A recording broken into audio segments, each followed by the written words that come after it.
As always, Sullivan. Awesome. Yeah. Well, thank you all so much for making the time to come tonight. We were really excited to see the interest in this conversation and see that so many folks really want to take a moment to pause and reflect and analyze the moment that we're in. I know from looking at the RSVPs, many of you are organizers, some of you are students, some of you are artists, some of you are concerned community members, right, that are maybe trying to grapple with what is this moment that we're in, right? What is it calling on me to do, right? And it can feel very overwhelming. And in your circles or in your groups, right, like how do you respond? And so all of that starts with first us just getting clear on like naming the moment, right? There are long-term goals that we have, that we want a world that has liberation for everybody, a world that no one has to live in fear of being themselves, expressing themselves, that everybody has everything that they need, right, to thrive and survive. And then there's a short term, right, in the immediate, when we see things like SpaceX, when we see things like a deportation, when we see things like what is happening in our schools or what our city governments are doing. And so we hope that with the conversation today, we'll be able to spend the next hour and a half or so together with our awesome panelists here, just being like, what's going on, right? What's going on from different corners of the community, and hopefully you all can take away if not clarity, some inspiration, some motivation that you're not alone in this, right? And we can all figure it out together. And I'm not sure if I introduced myself, but my name's Denni. I'm with Ruido Studios. And to start off, if y'all could just do a quick intro so folks know who you are. Hi, everybody. Yes. Okay. Hi, everybody. My name is Portia Lopez. I use she, her pronouns. I am from San Juan, Texas, and I am with La Unión del Pueblo Entero. I'm their communications director, and I'm excited to be here. Hi, my name is Stephanie Alvarez. I'm a professor at UTRGV of Mexican American and Latinx Studies, and I also leading an effort to save the San Juan Hotel. My pronouns are she, her, ella. Hello, everyone. My name is Anaid Zapata, pronoun she, her, ella. I was born and raised in Brownsville, and I am part of Sunrise RGV. We're a volunteer-led org, and I'm very happy to be here. Thank you. Hi, my name is Gabriel Sanchez. I use they, she, and he pronouns in roughly that order, but I don't have a strict preference.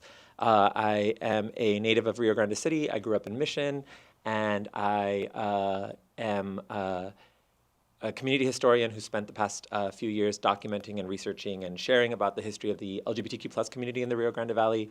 I'm also a part of the South Texas Equality Project, RGV Trans Closet, and Hentex, and help run Casa Kimberly, which is a shelter for trans folks experiencing homelessness or seeking safety. And I'm the parent of 2 kids, and I'm tired but really excited to be here. I don't have to press this, right? I think you do. Okay. All right. Hi, y'all. My name is Denni Arjona. My pronouns are they, them, sometimes she, her.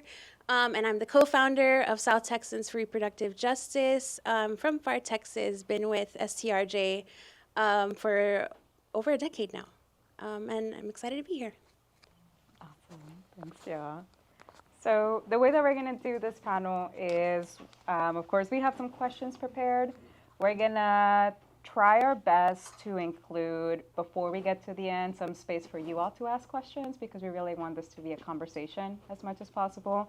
But rest assured that at the end, we're going to have some time for questions from you all as well. So if we don't get to it, jot them down. And also, these folks all live here, right? So we can have access to them and learn from them at any given moment.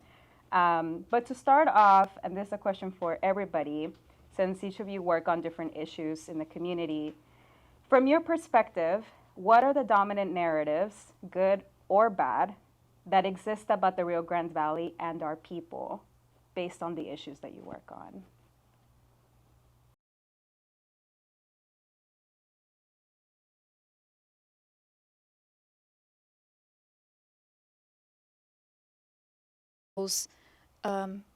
create is that Brownsville has an interest and will have great prosperity with SpaceX and tech industries coming into our community. And the way that they frame this is saying infrastructure. We're going to have better infrastructure. We're going to have better access to our higher education. We're going to improve that.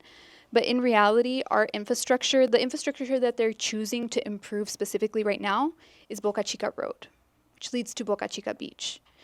And this begs the question of who exactly is going to benefit from this infrastructure when in the past they have increased the bus fare. So if they're really talking about transportation and infrastructure, why is it affecting Brownsville natives in a negative way and then helping, the people that they're actually trying to help, which is the visitors, the tourists that they're trying to attract. The same thing with our higher education that they're trying to promote, STEM that they're funneling money into. They're doing that so that they can create SpaceX workers. They're not doing that to help the community. They're doing that to get workers for SpaceX so that SpaceX can accomplish their mission in doing all the space exploration. But once that space exploration happens, what is going to happen to the residents of Brownsville?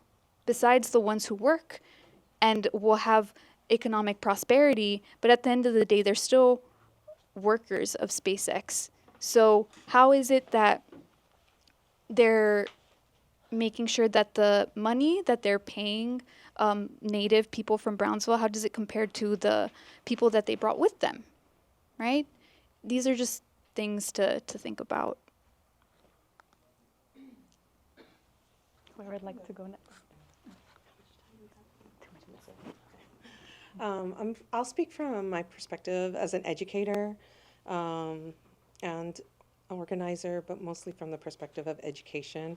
And what I find is working with students of all ages and generations is the dominant narrative is that there's nothing in the valley, right? That it's just roads and fields and that kind of thing.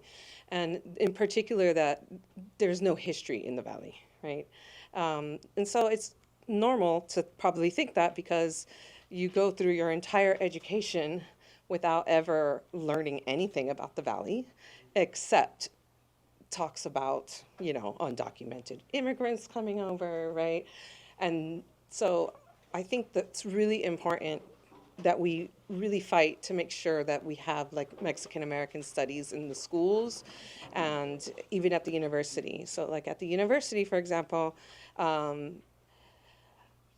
we are probably the smallest department on campus. We've been a program for 50 years, but we're still not a department. And the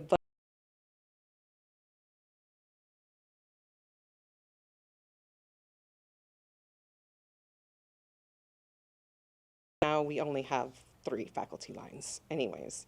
And one example I can give is there are very few students who major or minor in Mexican American studies, although there's a couple here.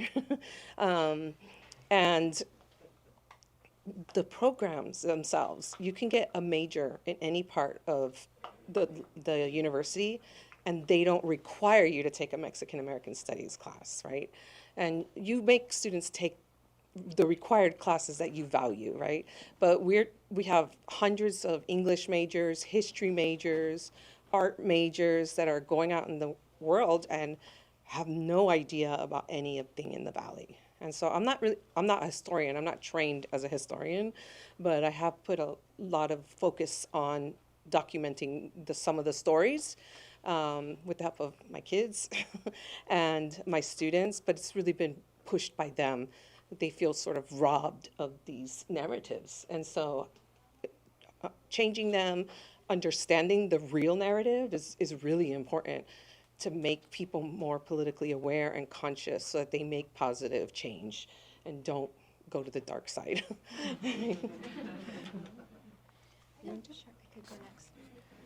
Yes, so I work with La Unión del Pueblo Entero, Lupe. If I feel like most folks might be familiar, we've been around for a while, they've been around for a while.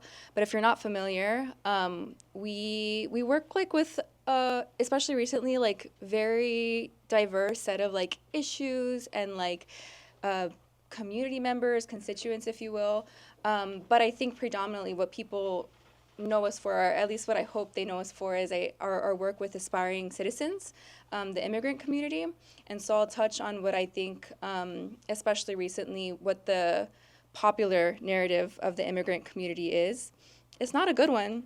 I'm sure y'all know. It's not good at all. I think what we see like in popular media is we see words like criminalization, criminals, and I hate to even like recite those words because they're just like so far from the truth, and I don't want to spread more lies, but that's the very real narrative that I think that we're working with.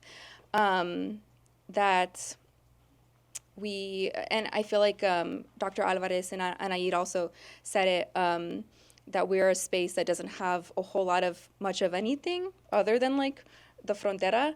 And I think like everyone here, if you're from the Valley, you know that that's extremely far from the truth, that there's so much culture that I don't know where the word even criminal comes from other than that it's a lie, but that's the furthest thing from the truth. We also hear about like chaos at the border or like, chaos or ruckus at the border.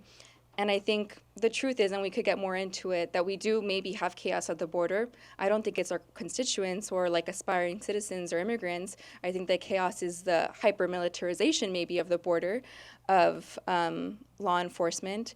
But I think that's like a really real narrative that I think that we're seeing a lot of, that we've seen a lot of, obviously, but especially under current administration. And I'm sure we'll get into it. So.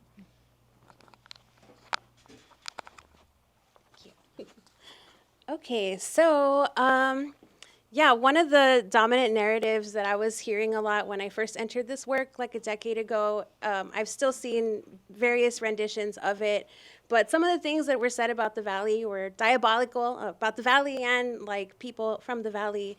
When it comes to abortion access, a lot of folks were kind of talking about the Valley as the super poor, helpless, destitute, isolated region that is too ignorant of their own issues and unable to help themselves. That is the message that was being conveyed in some of the stories that we were seeing when we entered. And it's what's like catapulted me into wanting to do more work around narrative change, because these things are definitely not true. We are not helpless. We are not ignorant of our issues. There are very much lots of great work happening here in the RGV. There's lots of folks pushing back, resisting, people educating the community constantly. That's just a dominant narrative that I've seen. It's something that I hope we can change, and I will come back to this later. And I think when it comes to queer and trans people in the Rio Grande Valley, when we are acknowledged at all, or when we are like seen as a part of the larger community, it's usually in the context of how hard it is for us to exist here.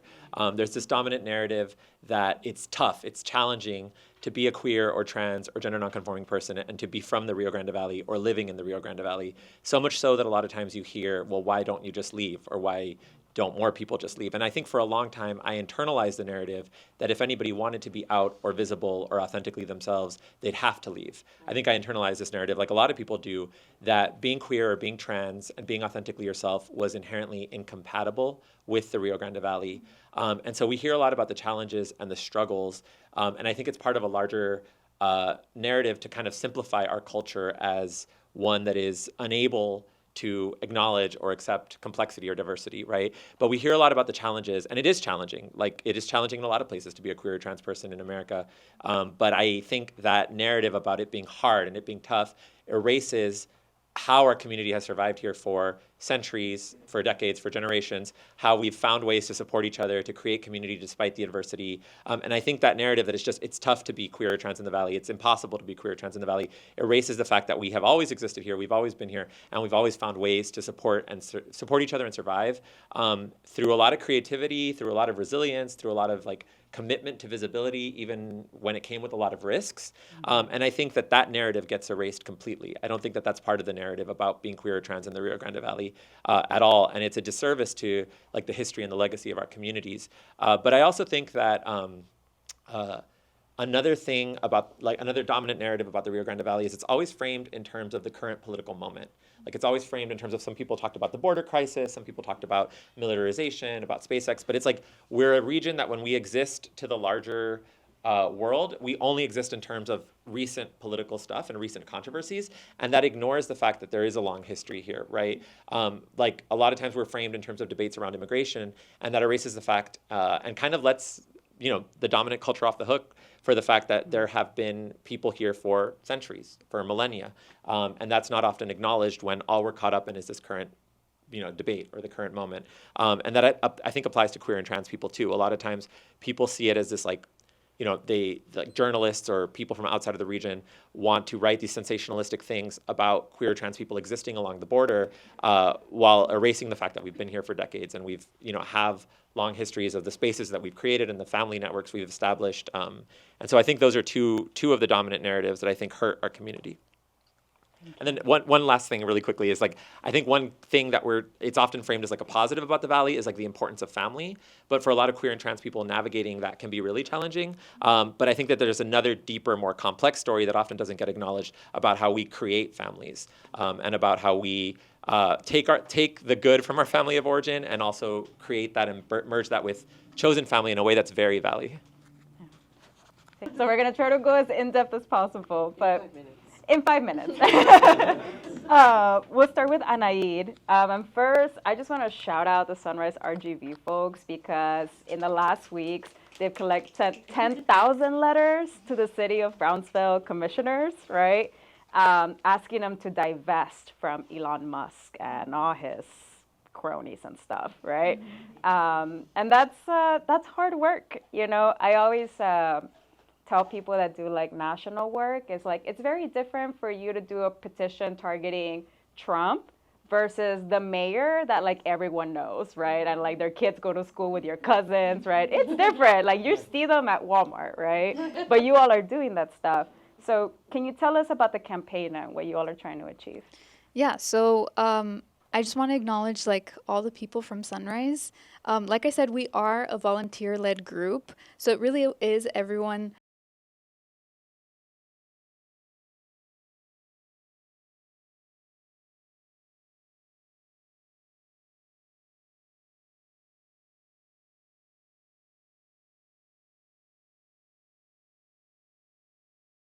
Elon Musk, specifically for his Nazi rhetoric, his actions, and the destruction that he's causing in our community, right? That means taking him off, as well as SpaceX and Tesla, off of anything city related, meaning pamphlets, advertisements, billboards, flyers, because that is associated with Brownsville. And truly, SpaceX does not need the promotion from Brownsville. They can pay for their own. Elon can pay for all of that, and even if they didn't do promotion, people will find a way to Google it and go see it if that's what they're interested in, truly. And then the divestment is more of a making sure that Brownsville is, I don't know,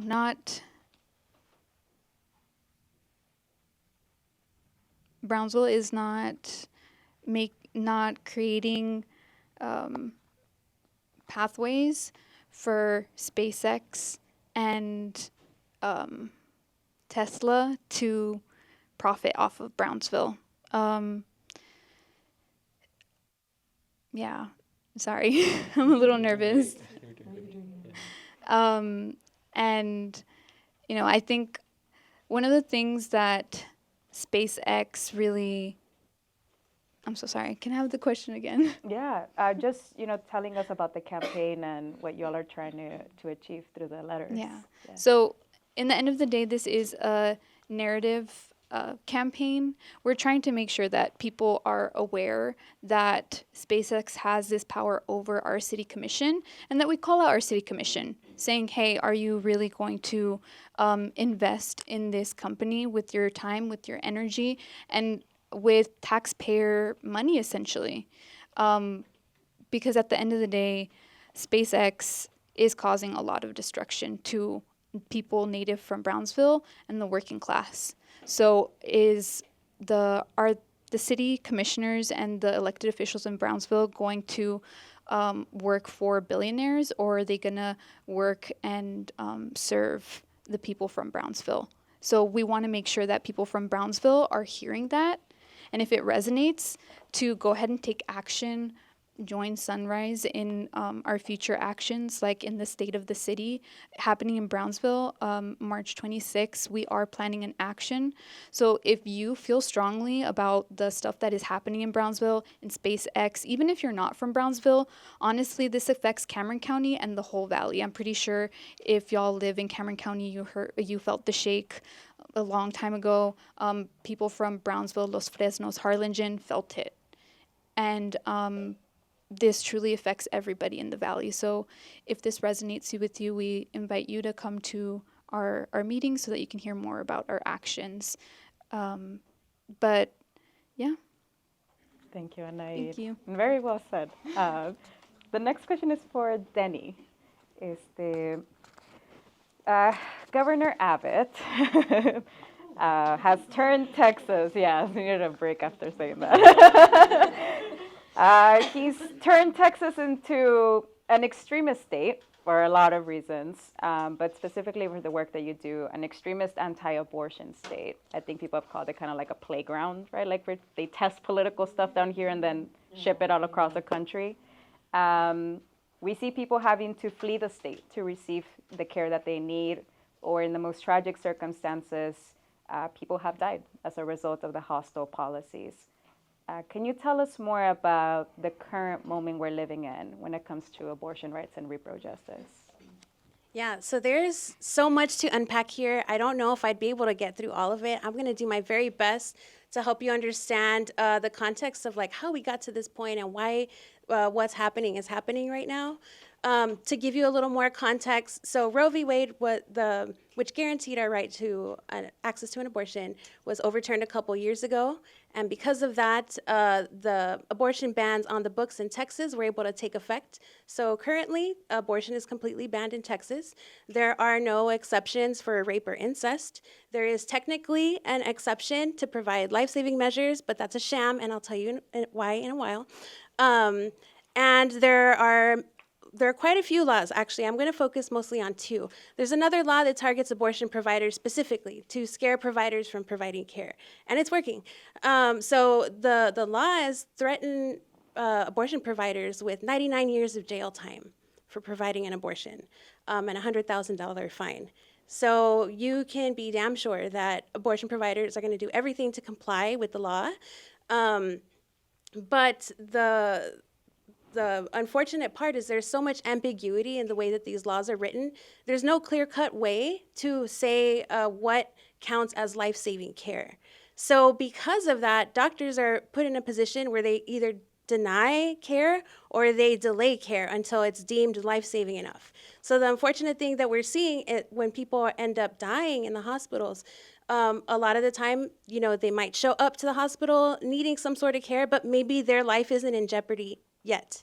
So what they'll do is delay care until they reach that point. So these bans affect everybody who has the ability to get pregnant. So even if you are super pro-life and you want to have a pregnancy, miscarriages are still super normal and common. It's still a possibility, and it's so important to know your rights when you go seek emergency care, if you need emergency care. And when people have a miscarriage or a self-managed abortion, your uterus empties the contents of whatever tissue is in there. But this is very rare. Sometimes there will be tissue remaining inside the uterus. And so what doctors would do to give you the care that you need is they'd perform a DNC, or dilation and curettage. And basically, they would go in, dilate your cervix, and they would insert a small suction, or they would use a tool to scoop out the remaining tissue, and that's it. It's a procedure that can be done in as quickly as 15 minutes. But so you might go in and you might already start having symptoms. You might have fever, nausea, early symptoms of sepsis, which is an infection that can happen if that tissue remains. It is fatal. You can die from it. People have died from it. People are dying from it currently. And so what happens is doctors will sometimes be put in a position where they're like, well, they might be having symptoms of sepsis yet, but they're not knocking on death's door yet. So some people have been brought all the way to the point of reaching septic shock before they reach care. So some people face incredible bodily harm, waiting for that care, or some people die. And so right now, it's super important to STRJ, other advocates, to make sure that people know their rights when you're pregnant, when you go to an emergency room, to know what warrants an emergency room visit, because not everybody knows. Not everybody knows that there's no way to test for abortion pills. You don't have to tell a hospital. If you've taken abortion pills, you don't have to tell them. There's no way to test for it. They would treat you the exact same as if you came in for a miscarriage. If you ever face denials or delays in care, there are resources. There's the Repro Legal Defense Fund. They will come in clutch and they will support you and help you get the legal support that you need so that you can get the care that you need.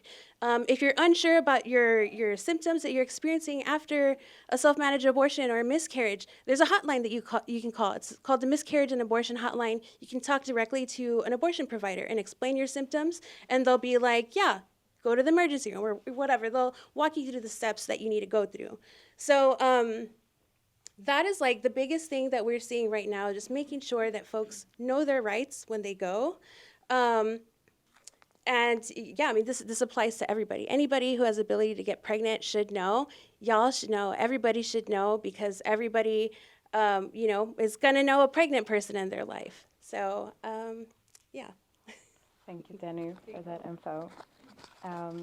At this point, we'll open it up to one question from the audience. If anyone has a question at this point.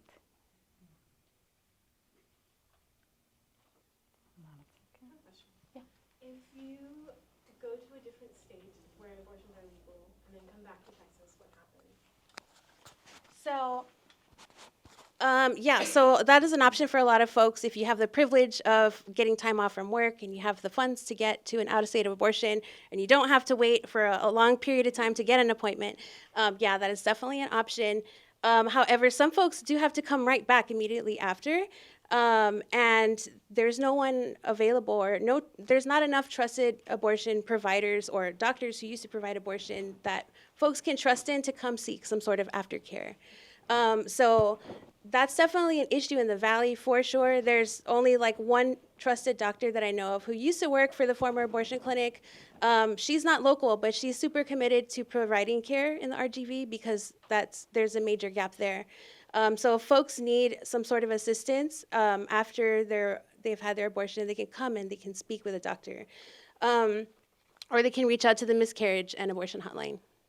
I guess my question was more, can Texas trace you and where you've gone, and can they?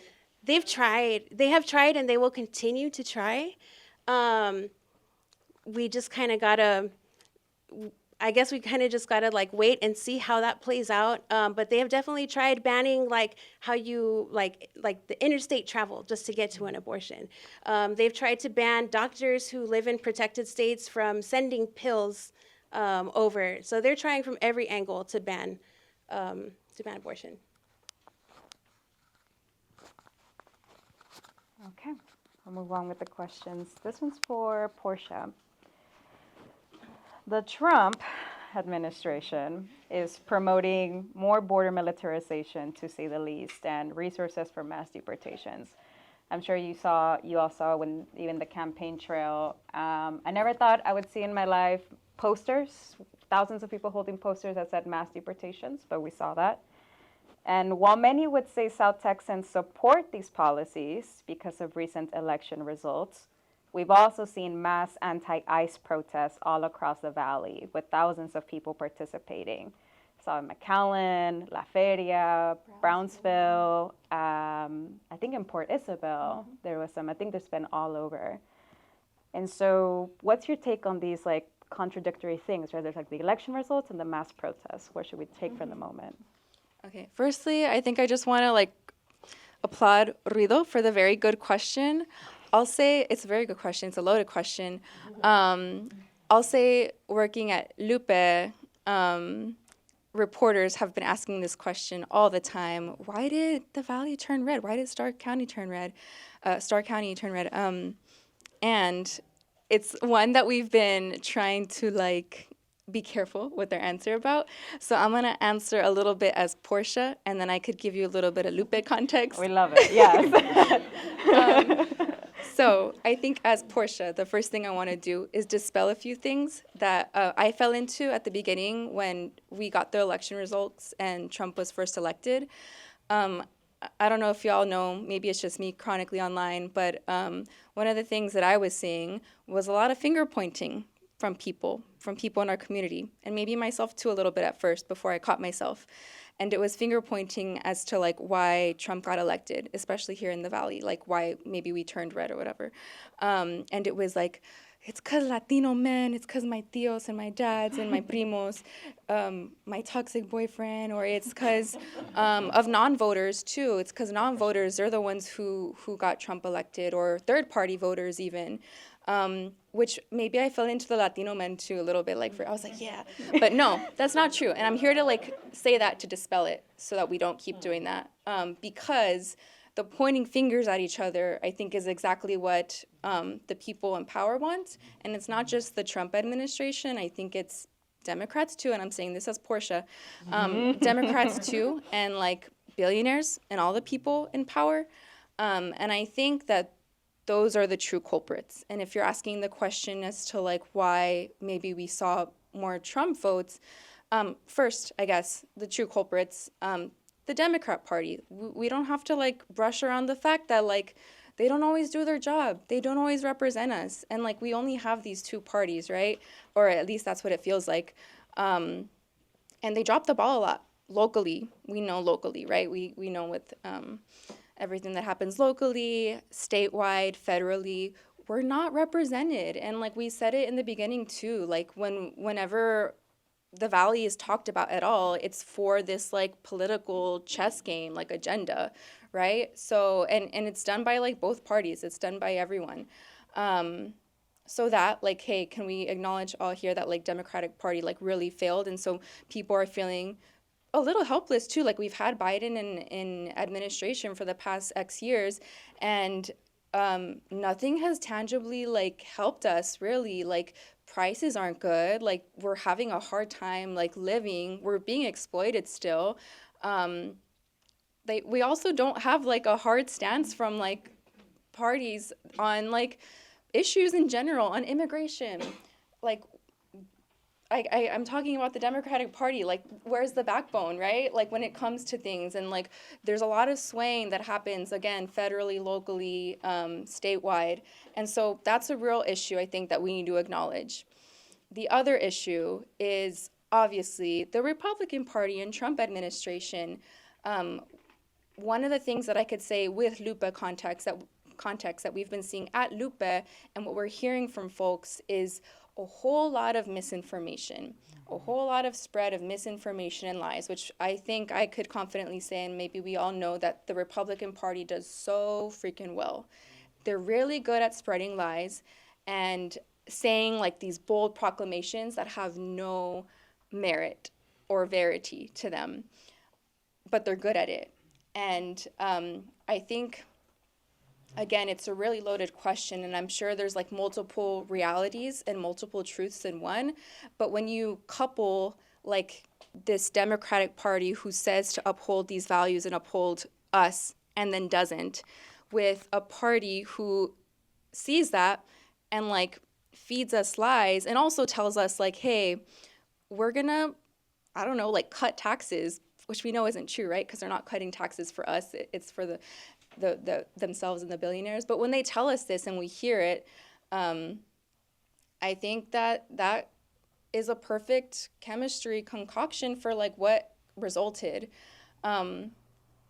So to answer your question, I think all of that concoction and like the real culprits of like what happened are the people in power. I think both of the parties. And then like to answer the latter part of the question about like, hey, so why are we seeing all of these people then like go to these protests, mass protests, which Lupe is really good at protests, is something that I'm learning. We're really good at them. We're really good at making a scene. But then like these other like more organic protests that are happening, coming from community members and not organizations, and like bringing out tons more people than any of us orgs can, to be honest.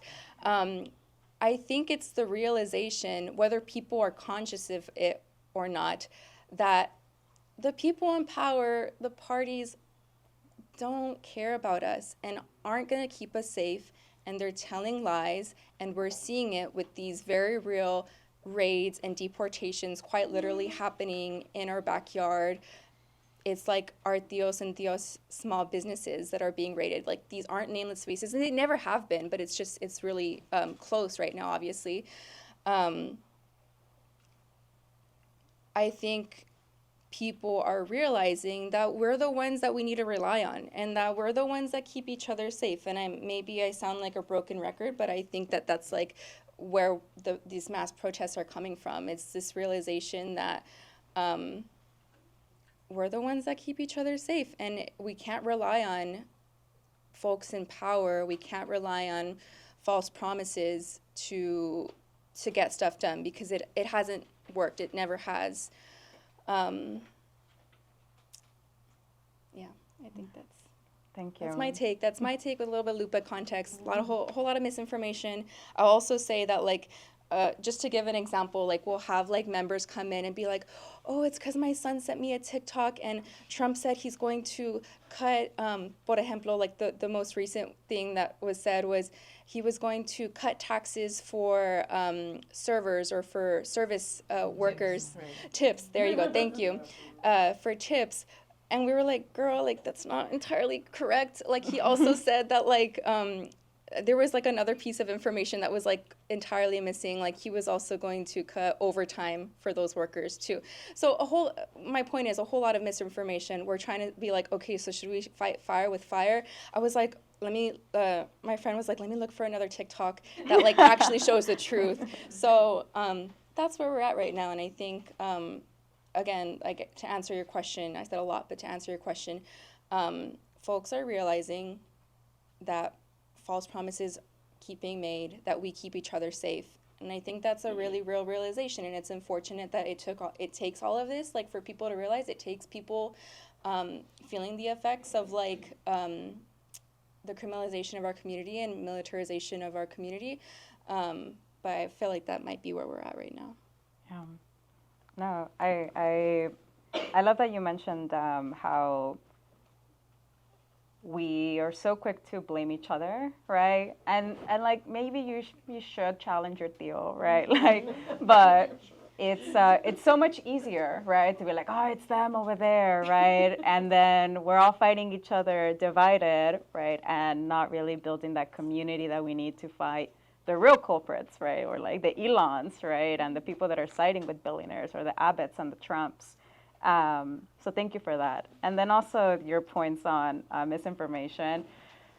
Man, when I saw the first like AI generated video, I was like, oh my God. I was like, even without that, right? I remember like old style memes. We were already down bad, right? Once a year, like, I question myself, I'm like, should we be lying too? Like, should we, like, right? I'm like, yeah, I'm like, we should lie. I don't know, but we should not, right? We should not lie. But thank you, Portia. The next question is for Gabriel. And Gabriel, I thank you for participating in like several panels with Rido already. And so this is kind of touching on something you brought up last time. You talked about how harmful and inaccurate it is for LGBTQ people for us to describe the Valley as not diverse, right? And I think I hear it often all the time. It's like, oh, it's not diverse here, like in Austin or Houston, right? And I've learned, and honestly a lot through you, how if you see it through like one specific lens, maybe, but otherwise, it's untrue to say the Valley is not diverse. So can you revisit that idea and share how it could be influencing some of the anti-trans sentiments we see now? Yeah, definitely. So I think there's this common narrative that the Valley is not diverse, whether it's ethnically, socioeconomically, in terms of immigration status, in terms of class. And we all know from growing up here that that's not the case, right? There are a lot of different ethnicities. There are a lot of different ways people's families come to the Valley and become a part of the community in the Valley. There's a lot of diversity in so many different ways. And that definitely applies to queer and trans people. And I think the last 2 months have really shown us that there is a lot of power in knowledge and a lot of power in history. And that's why this current administration is working so hard to erase that. So one of the first things that Trump did was an executive order stating that there were only 2 genders, male and female, right?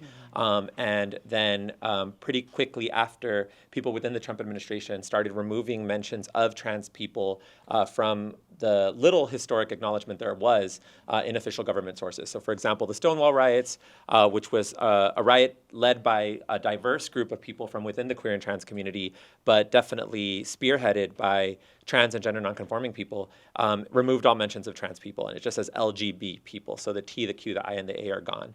And that, I think, speaks to how powerful it is when we acknowledge our history and learn our history and are able to claim our history.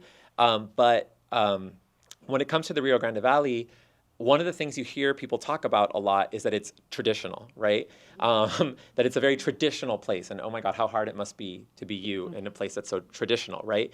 But then it's like, whose traditions are you talking about, right? Like, what are you using to frame this narrative of traditional and define traditional and what it means? And I think that this idea that the Valley isn't diverse, that this diversity hasn't always existed, that we haven't always existed, is really harmful, and it's part of this erasure and part of this attempt to say that have only ever been 2 genders, and this idea that there are more than 2 genders is something brand new, or that this idea of non-binary is something new, that this idea of trans children is something new. I think one of the hardest parts about our history being constantly suppressed and erased and marginalized is that we find ourselves having to have the same argument over and over and over again. People who want to attack or erase trans people get to just pretend that we don't exist, that we don't have a long history. And that includes in the Rio Grande Valley. If you go on the Rio Grande Valley subreddit, which I sometimes do because I don't know any better and haven't learned, you'll see a lot of people talking about how, well, that doesn't exist here in the Rio Grande Valley. These boys who want to play on girls' sports teams, or these people who are more than one gender, don't exist in the Rio Grande Valley. And that's just not the case. But again, we find ourselves having to have the same argument all over again. We have to have these arguments about how non-binary people have always existed, about how trans kids have always existed. And I think that's a huge part of the reason I wanted to do the work that I've been doing for the past several years, is to counter that narrative, right? To show that the Valley is and always has been very diverse, and that diversity includes gender and orientation diversity. There have always been trans people, there have always been non-binary people, there have always been trans kids. One of the first instances of outside colonizers recording the history of what came to be known as the Valley by Alonso de Leon, who was a Spanish colonizer, includes a mention of how among the indigenous people living in the area, there were men who were living as women, that was the language he used, and men who were living with men. And that's actually fairly common across what is now known as the United States, right? And that's a part of our history that often gets erased. So as long as there has been a Valley history, trans people have been a part of it, right?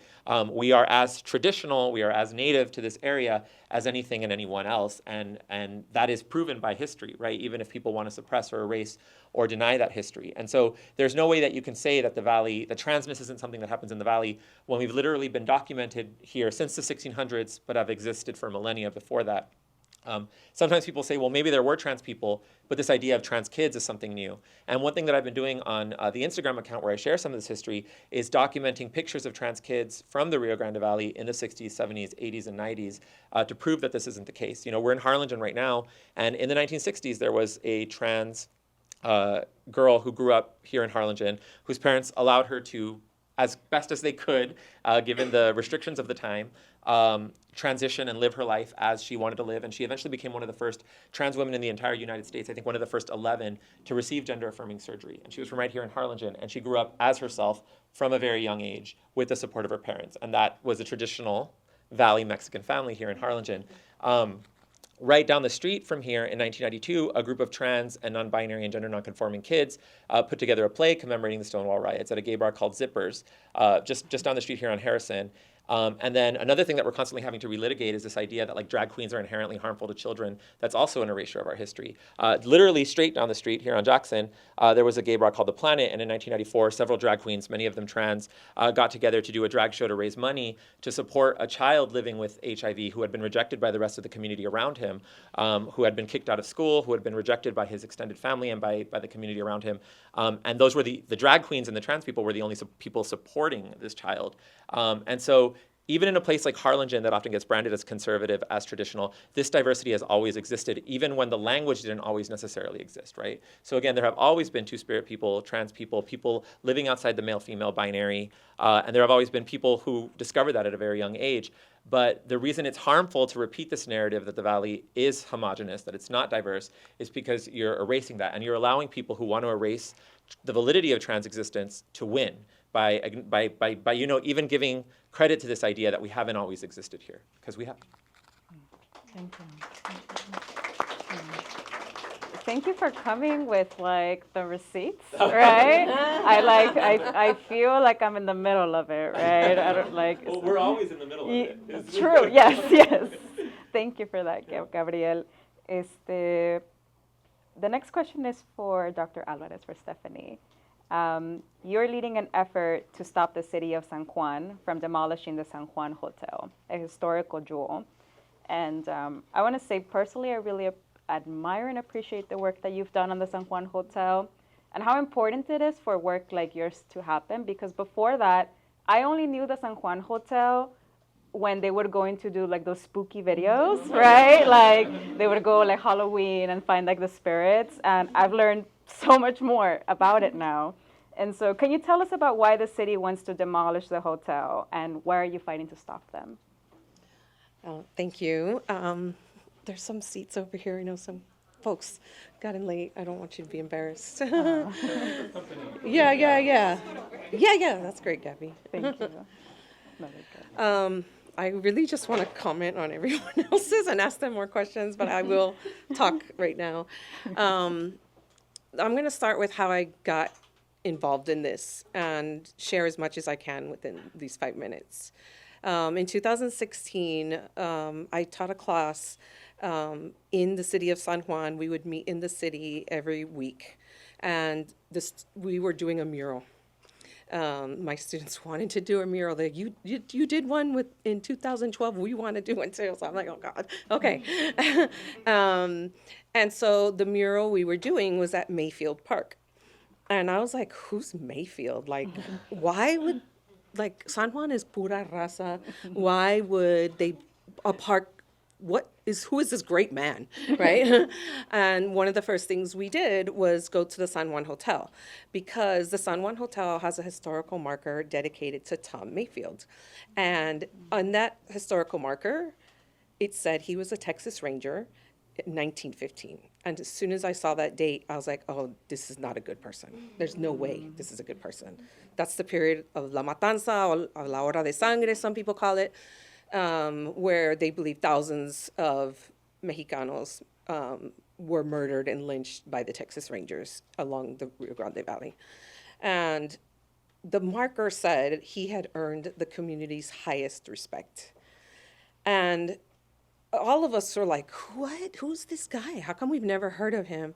And so I said, well, let's ask the people on the street. So we just walked over to the Llanteria and we're like, what do you know about Mayfield? And then they told us, ahí colgaban a los mexicanos in front of the hotel. And then I started doing more research, and it is not easy to find this information. We found out that he was responsible for the mass lynching of 15 Mexicans in Alamo, and that those people are still buried there. So, of course, my students and I were like, oh my gosh, we have to do something, right? And our first step was to get the name of the park changed. And we were able to get the name of the park changed. It was called Mayfield Park. It's a slight victory because now it's San Juan Sports Complex, but one of the baseball fields is still called Mayfield Baseball Field. They couldn't let it go. We did get a lot of resistance even when we were just doing the mural. I was like scared all the time because people would call me, pull up, but in the end, it was actually a lot of people thanking us for doing this work. And so we always were like, man, we should do something with that hotel. The students are like, let's make it a cultural center. And I was like, yeah, no, sure, let's do it. I'm like, one more thing you guys are asking me to do. But, you know, it's something we have pursued over the years. And most recently, we found out that the city of San Juan had purchased the hotel. And they voted to demolish the hotel because they want to put a conference center there. As part of their downtown, yeah, it is ridiculous. As part of the downtown revitalization, like in one of the city meetings, I said the Valley does not need another event center, like the same as car washes, right? Yeah, it's one thing we're not lacking is car washes and event centers, right? And then we started organizing. First, it was my students and I, and now it's actually the backbone of our group is a lot of señoras, like retiradas, and they are the ones that are like going hard. And when I slack off, they're like, Dr. Stephanie, where's the flyer? Because they're not great at technology. Yeah, that's not really part of their generation. And we have been going to the City of San Juan meetings for 11 months. Wow. And all we have asked for is what is called a workshop. Because if it's just a meeting, they all can't be there. I'm learning. Lupe taught me this. And for 11 months, they don't do anything. They literally ignore us. It's very frustrating. So we just started fundraising ourselves, applying for grants for the hotel, even though we don't own it. Like, if we get the money, what are we going to do? But what I have found out is those city officials didn't know this history. They had heard about hangings in front of the San Juan Hotel, but they didn't really understand all of it.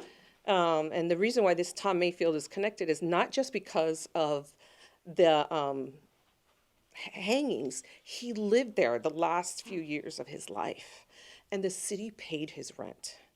Yeah. Once he was beat by Erasmo Bravo, who became the first Mexican-American constable. But Mayfield was literally, after even being a Texas Ranger, the law for 50 years, upholding segregation and hierarchy of white supremacy within the area. And so right now, our goal is to convince the city to not demolish the hotel. And what we're pushing for is to create a museum of RGV civil rights so that it can be a site for consciousness and reconciliation, A lot of people, community folks support it, but the city officials, we don't understand what the problem is. We think it has to do with money under the table and stuff, but we are only speculating because they refuse to speak with us. And so it really also makes me realize how uneducated even city officials are about the Valley and the history. And so, which is understandable, right? Because of what I said at the beginning. So I think that we just also have to do a really good job of providing spaces to share these histories, right? And also, if any of you are students, or I really at least get a minor in Mexican American Studies or take one class. It is a political act, right? If anyone already has their degree, like we have a grad certificate and it's only 4 classes, but just those classes can make a big difference on how you approach things. So I think my time is up.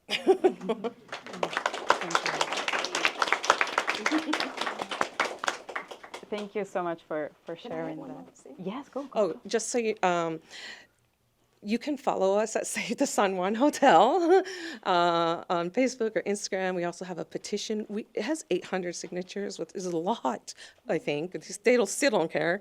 But if you want to learn more about it, this Saturday at 4 at Lupe, myself and a descendant of a family in Far, whose family was brutalized by Mayfield and the Rangers, we're gonna speak on that. And so if you want any of that information, and if you want more information on Tom Mayfield, there, my daughter, right there, so proud, has a short documentary about him. You can just Google El Ronco on Vimeo, and we're right now expanding it to include this whole aspect of the hotel on it, so to make it publicly available and not just in classrooms.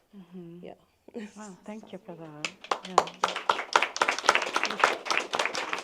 All right, y'all. We got one more question, and it'll be for all of you. And then we're going to open it up for you all for any questions, affirmations, or any things that you all have.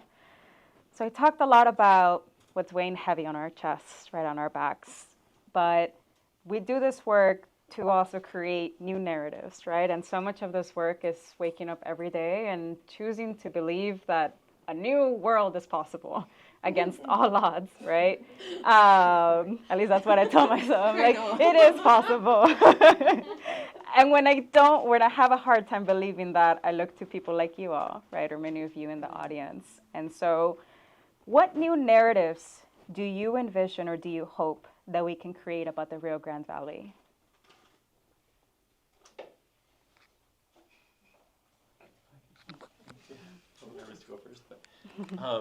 So I think in the Rio Grande Valley, I think we need to be less afraid to challenge like conventional narratives and to acknowledge and embrace our complexity.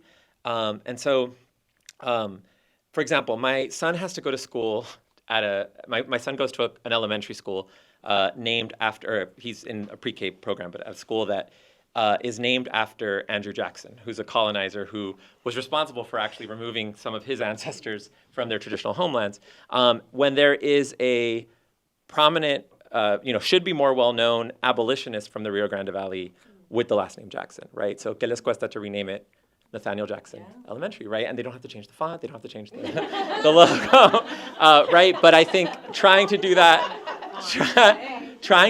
would change, would I think ruffle a lot of feathers. But it's like, why are we celebrating this violent colonizer as opposed to somebody who is local, speaks to the complexity of our region because he was of African and indigenous descent and was part of a community of mixed race people who found freedom and liberty in the Rio Grande Valley and autonomy in the Rio Grande Valley in a way that they hadn't in other places.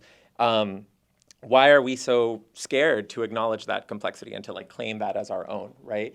And I said this once in a panel that I was a part of, but I think when it comes to the Rio Grande Valley, there is this like tendency to acknowledge that we are bicultural or multicultural, right? But it's like, so I'm gonna use a food metaphor, but people wanna talk about the valley as if it's a sincronizada, right? So you have like a Mexican layer and an American layer and maybe like a little layer in the middle, right? There's like the American tortilla, the Mexican tortilla, and then like the little filling, right? But it's not that simple. And I think the valley is a lot more like a capirotada, right? Like everybody has their own way of making it. It's a mix of all these different, ingredients, and it varies depending on what slice you take, right? Or how you make it is different depending on what like the way my two grandmas made capirotada was completely different, and it's due to who their ancestors were, right? And what part of the valley they came from. And so I think we need to be okay with acknowledging that complexity and reject any attempt to simplify the narrative about what the valley is and what the valley can be. I spoke to a group of UTRGV students this morning at an anthropology class about the research I've done on the LGBTQ plus community here in the Rio Grande Valley, and how a lot of it started with wanting to answer questions about people in my family who were queer or gender nonconforming, and whose stories I wasn't taught but was really curious about because they were like erased. And even just within my family, there are stories about people who were killed by the Texas Rangers. There are people who were enslaved Africans, people who were indigenous, people who were had their land stolen by Anglos when it became a part of the United States. There were people who crossed the border back and forth across the generations. And so all of this complexity in one family exists in all our families, right? We all have stories to tell and to uncover. So I think that one of the challenges that we should take upon for ourselves is to contribute to acknowledging the complexity of what the Valley is by learning our own histories, learning the histories of the communities around us, the families around us. Every family, whether you've been in the Valley for 1 generation or 17 generations or a mix of the two, like mine, you can, you can learn about that, right? And teach that history and preserve that history and share that history. And then I just want to say one more thing, like one of the things that I started doing since 2016, but it's grown a lot in the past few years, is a pop-up exhibit about the history of the queer and trans community in the Rio Grande Valley. And it includes photos, publications, flyers, posters, artwork, drag outfits, and seeing, I think a lot of times when people see it laid out chronologically, and we've done it at like Pride events and conferences, but ¿a dónde nos invitan, right? Like wherever, I'll like literally do it at Circle K or whatever, if there's stripes, if they let me. It's really hard to argue with the fact that we haven't always existed when the evidence is like right in front of you. And so I think it's really important to not just document our stories, but share them in whatever way makes sense to you, right? And then I just want to say one more thing. When talking about the receipts, I feel bad like kind of leaving out a queer ancestor, but there was a queer fashion designer named Plaz who passed away from AIDS-related complications in early 1995, who here in Harlingen opened a boutique that sold gender-neutral fashion. And so we're in this moment where people are talking about like gender-neutral fashion. What's that, right? Like the wave of the future. But it's, what are they wearing? And we here in the Rio Grande Valley were doing it, 30, 40 years ago. And so I think that just to put a bow on everything speaks to this complexity that we shouldn't let be erased.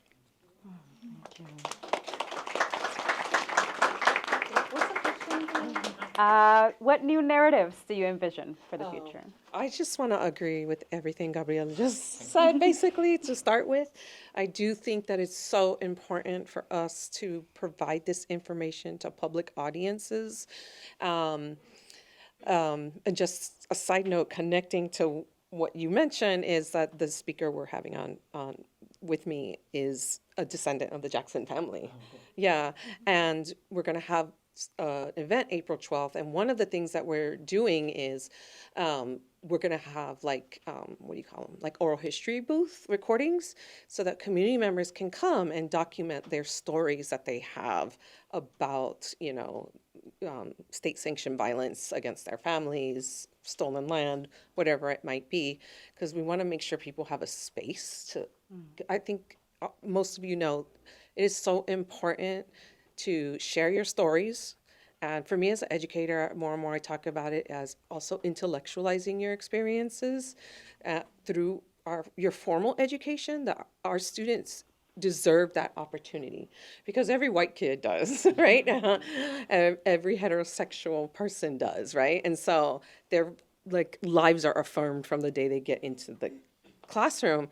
And even here in the Valley, some of us, we say in Mexican America, you never get that opportunity, like literally, unless you happen to get a progressive teacher who's willing to go outside the curriculum, unless you are willing to say to your college advisor, I don't care if you don't think Mexican American Studies is going to not give me a job, right? I'm going to do it anyways, right?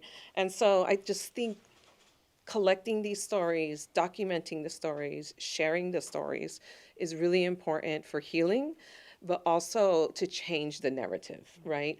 That narrative of there's nothing here, we have no history. And I think most people who are Chicanx or Latinx growing up kind of feel that way, like you never see yourself represented in any book or any curriculum.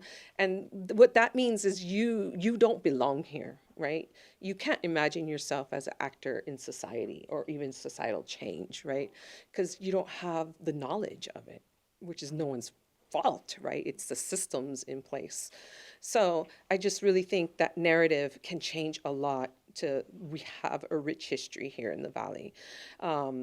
And we have people who have stood up and fought against this for years, like just even the clothing store, right? I mean, because when you see that people before you have done it, then you think, oh, I can do it too, right?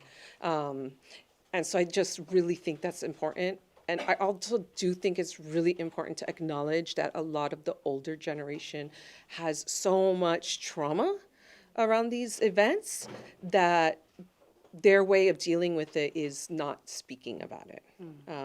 I asked my students, I would like for you all to go home and ask, what do you know about Tom Mayfield? And I had a student come back and she told me, I asked my grandma, what do you know about Tom Mayfield? And her grandmother's response was, nunca mencionas ese nombre en esta casa otra vez. Right? That was how deep the pain is. Like, she can't even articulate that, right? So I think it's the space for exploring these, but also providing spaces for healing is really important to encourage people to learn more and change their own narratives, right?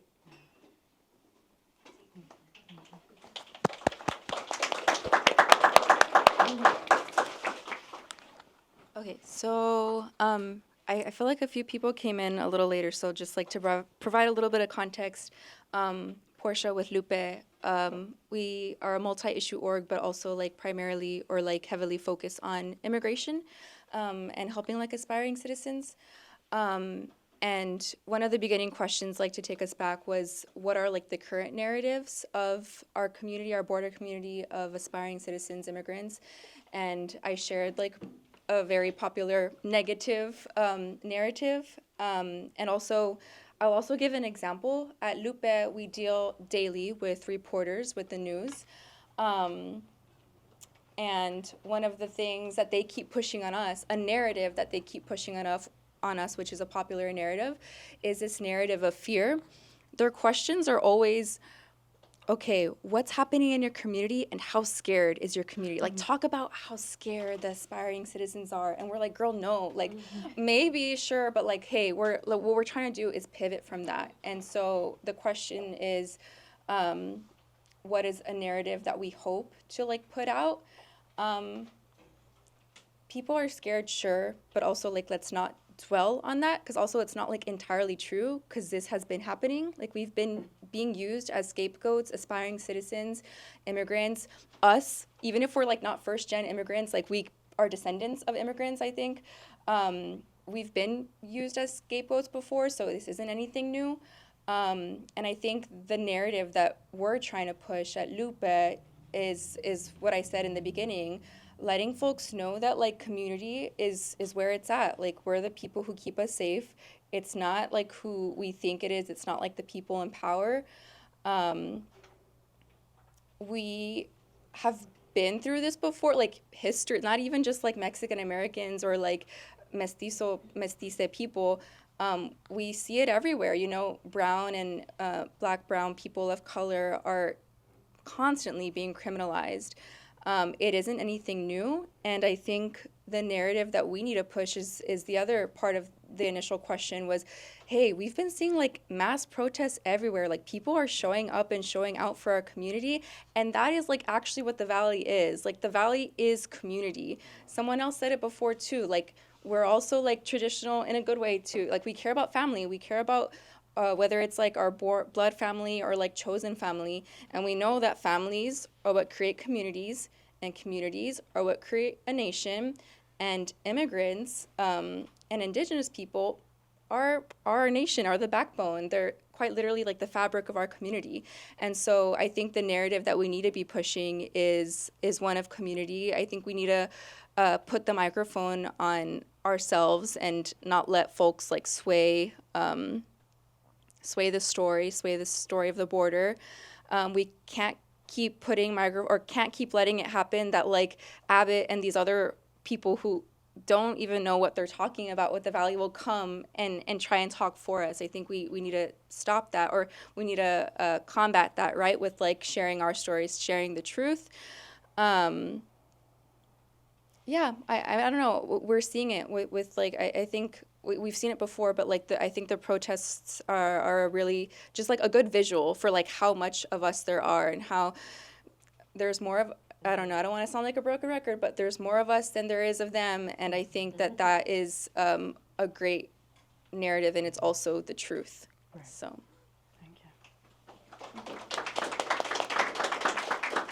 I just want to say, I really appreciate how Lupe is trying to even change the narrative by, instead of talking about undocumented people as aspiring citizens, and I know that's very intentional, so I just want to appreciate I that. forgot something. Yes. Sorry. Okay, so like also we have all of these calls to action that like are a representation of community keeping each other safe. We have these know your rights entrenamientos, these trainings that are not just for aspiring citizens. These are for people who are citizens or who have privilege. We should all be practicing our rights. It takes the suspicion off of others, and also we have lots of different ways to get involved. When I talk about community togetherness, there are calls to action, like come to the Know Your Rights trainings, give trainings to other people.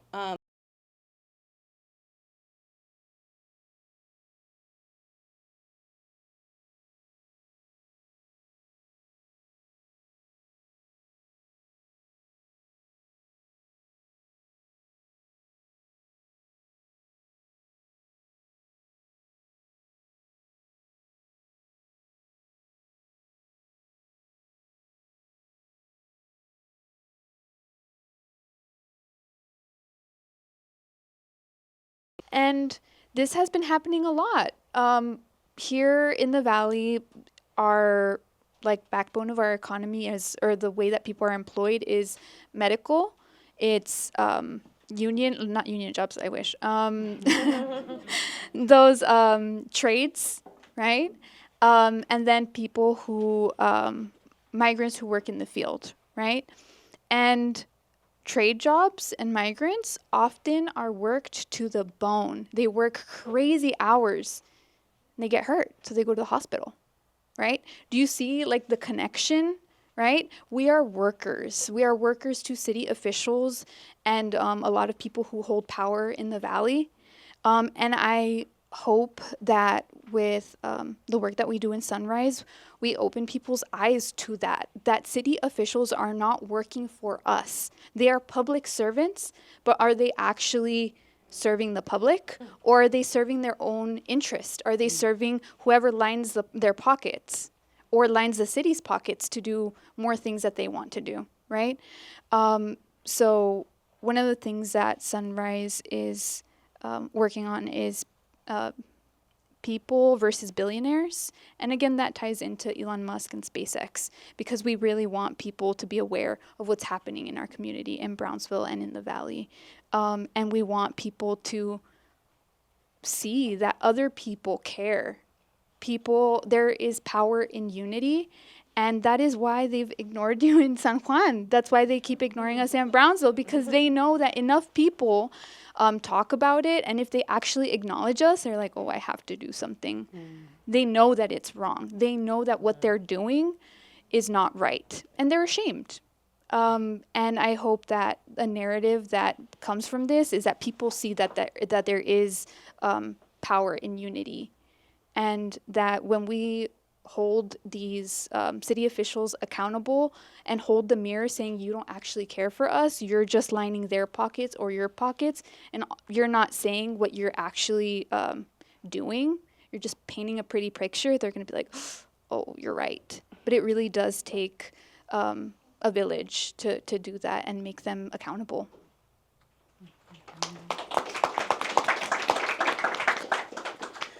So something that I want to acknowledge, I forgot to mention this earlier, but there's this thing, now we're in this post-Roe reality, and so everybody's like, what's the solution? Restore Roe. And it's like, no, don't do that, because Roe was never enough. I don't think enough folks know that the RGV was already existing in a post-Roe reality a decade ago, before Roe fell, and even before that.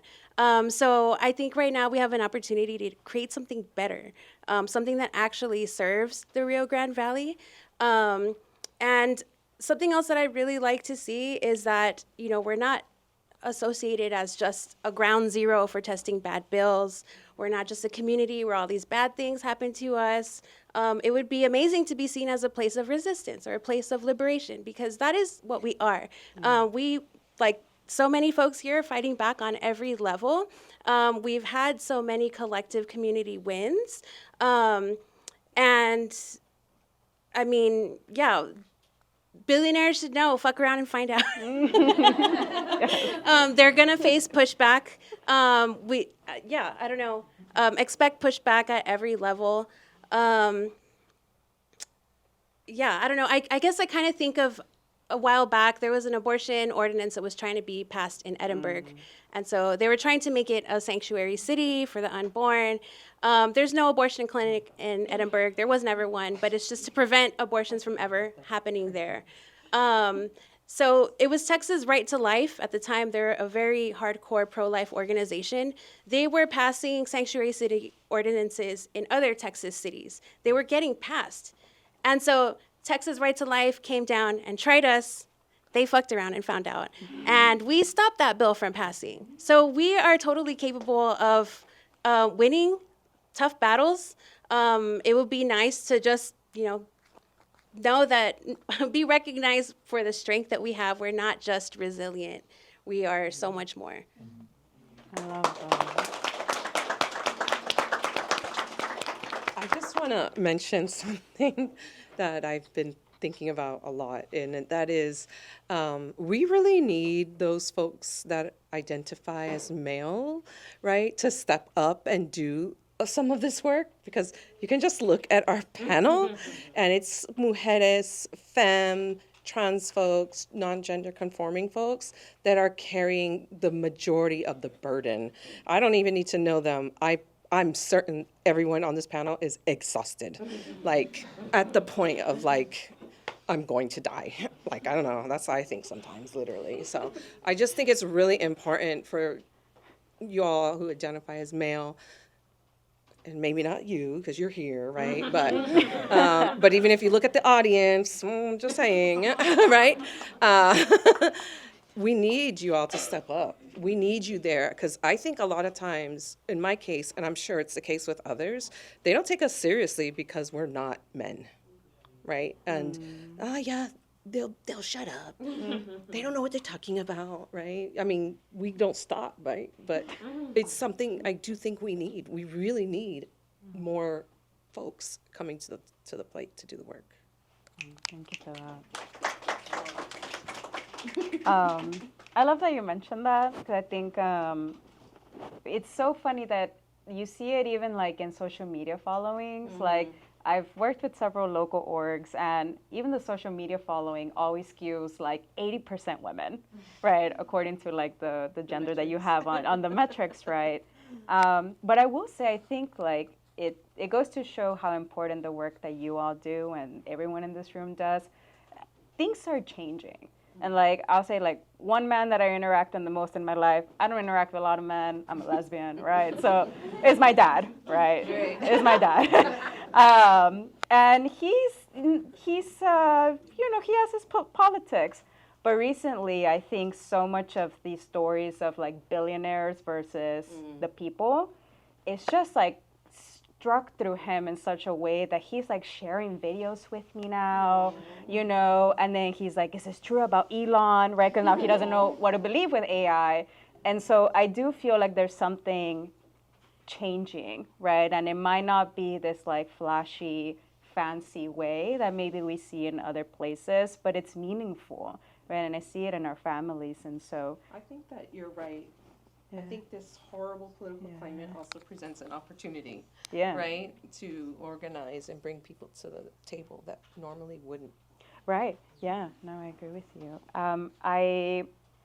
I want to open it up for about 10, 15 minutes for any questions from the audience. I know we've shared so much.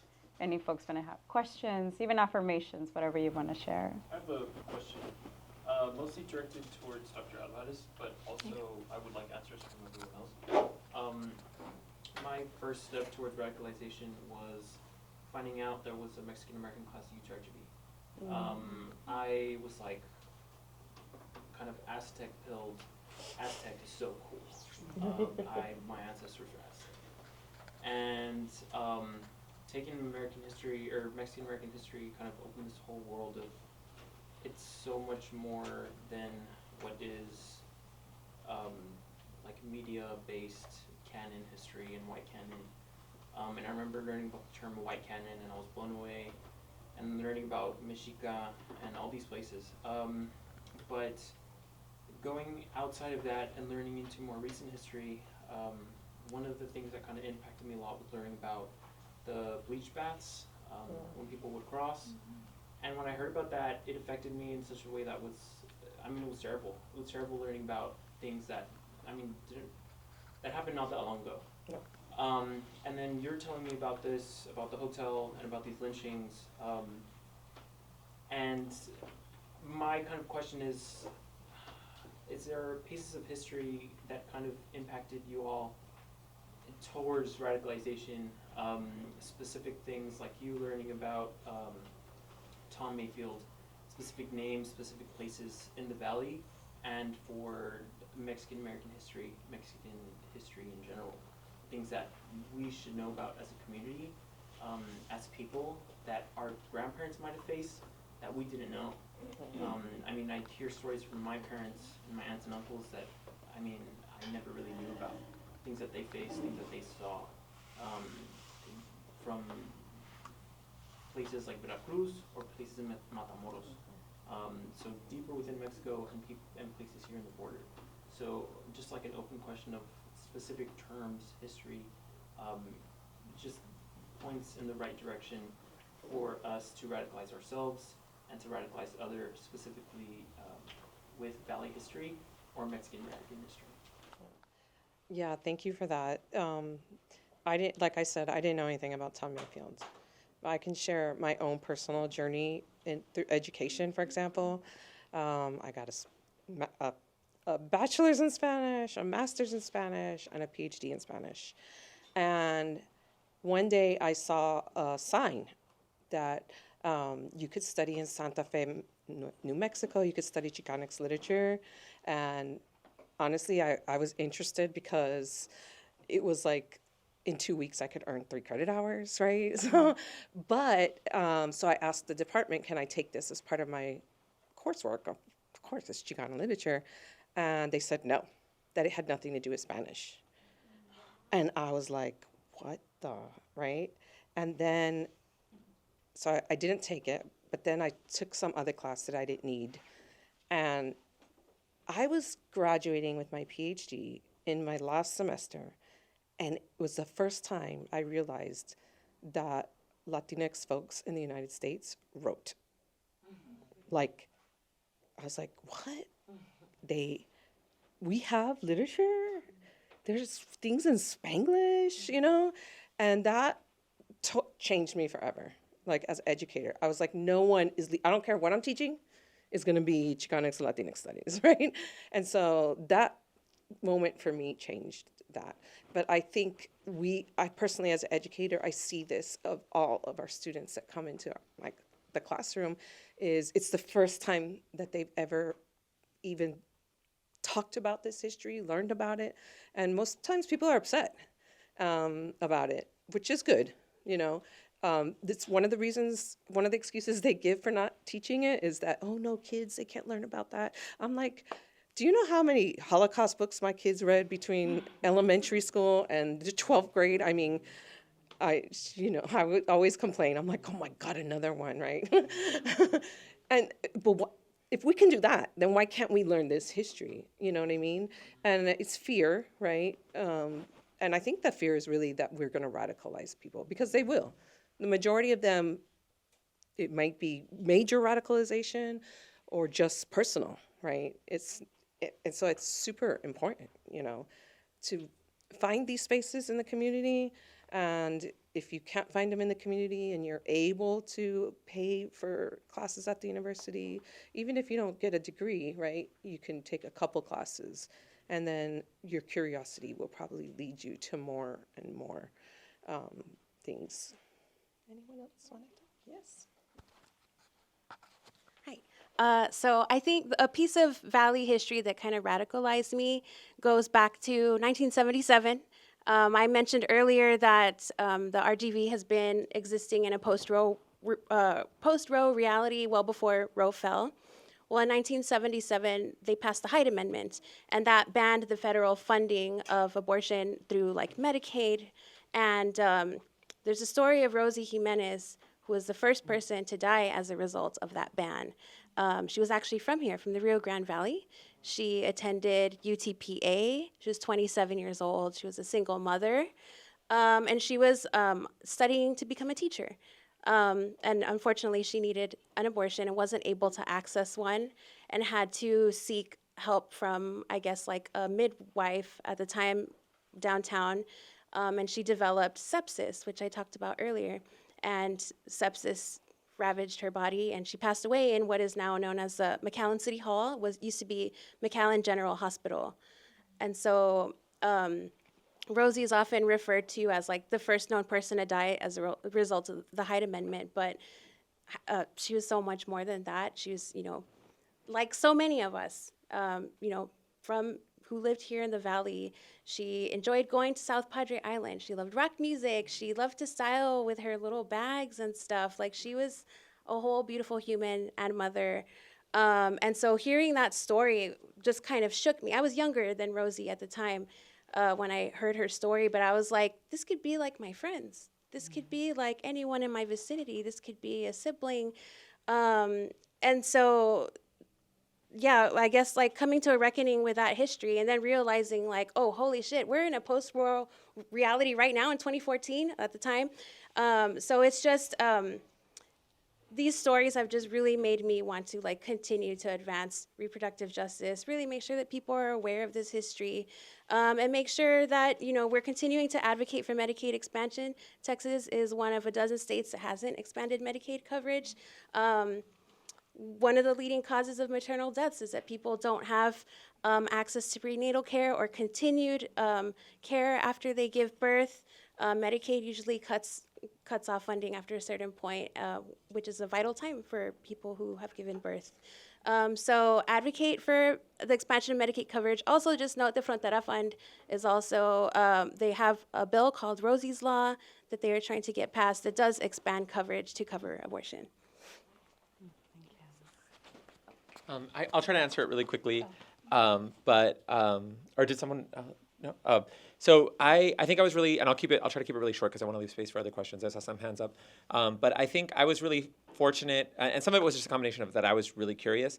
But I grew up, both sides of my family, both of my parents have really deep roots in the Valley, and I grew up hearing a lot of stories about, indigenous ancestors, about people who had land stolen by people who were killed by the Texas Rangers, people who had their land stolen by Anglos and had to leave as a result, people, segregated facilities and things that I think are not often talked about. And then I was a docent at the Museum of South Texas History when I was a senior in high school, and I didn't see any of that history there. There was one picture and like a few lines about the indigenous population of the Rio Grande Valley, but it was very simplified, full of misnomers and misinformation. I don't know if it's still like that. I'm not trying to put them on blast because I think, going there as a kid really awakened a love of history in me in some ways, and so it's an important space. But none of the history that the limited stuff that I was aware of, I saw reflected in that. And then as far as like queer history, finding out about indigenous traditions of gender and sexual diversity, I think, were really important to me. And then finding out about the Stonewall riots, because it was the first time I realized, this was in high school when I was just like a closeted queer kid going on the internet, that we didn't just passively accept, I think I had believed this myth that the world became more accepting of queer and trans people to the extent that it did because people just evolved to be more tolerant. But that's not the case. We fought for it. And I think that was like an illustration for me that we've not been passive recipients of the marginalization that people throw our way. We fight back. And in the Valley, we didn't have just one Stonewall event. We had multiple times that people physically fought to defend early gay bars and other early queer and trans spaces in the 70s, 80s, and 90s. And I had an uncle who, I've talked about this a lot. If you've ever heard me talk, I apologize for repeating this, but I had an uncle who was murdered in 1992 at a time when a lot of queer and trans and gender nonconforming people were the victims of hate crimes here in the Rio Grande Valley. And I just grew up knowing that he was gay and knowing that he was killed because he was gay. I didn't grow up knowing anything else about him. And when I started to do this oral history work, I talked to a lot of people who knew him, and I found out that he was the first member of the LGBT community to own a gay bar in the Rio Grande Valley. He helped plan the first Pride Month celebration in the Valley in 1992. And when he was killed in 1993, the community actually had a memorial service for him at a gay bar called 10th Avenue in McAllen. I have some pictures of it.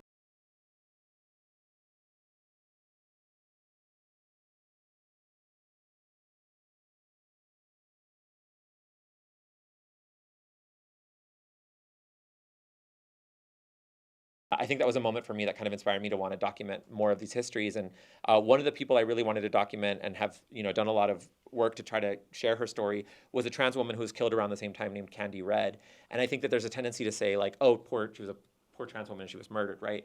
But I think we should focus not just on her death, but on the fact, like all the different times that she fought back and defended the gay bars that were being attacked by people, went to a cantina in Mission and beat up someone who had beat up her friend the first time she was out in drag, threw a stink bomb into a cantina in downtown McAllen when they clocked her as a trans woman and threw her out. And those acts of resistance are everywhere, and I think that really radicalized me or made me want to share this history and learn this history more.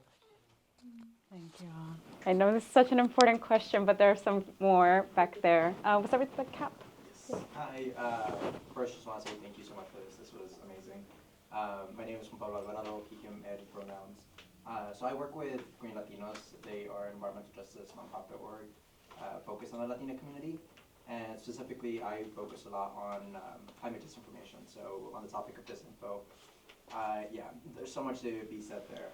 So one thing that I wanted to ask y'all in general was, how can we connect and win back family member, friends that have kind of fallen victim to disinformation and strongly believe it, and are especially strong supporters of Trump, Elon Musk. And one other point to like kind of make it a little bit more nuanced is that it's a pretty, it's not a simple question, especially given like the financial struggle and the balloting. So when you think of like SpaceX, LNG, and again some of the empty promises from Trump, it's kind of hard to like kind of parse that away from all these other issue topics that we've been talking about. So, yeah.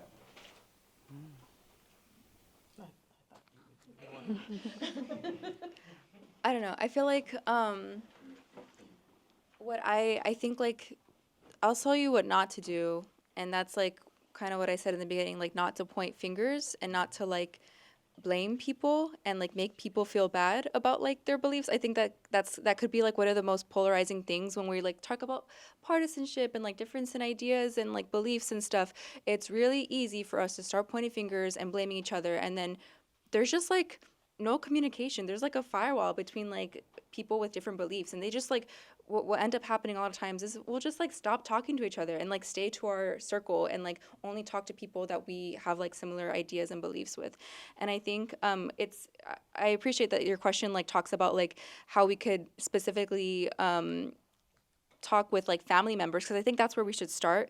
We should start with people that we have like relationships with and that we trust, or that we should trust, and have like super honest, open communication with them that's also like non-judgmental as you can be, because I know we're gonna like judge a little bit, but like don't like show it, like don't be mean. So I think like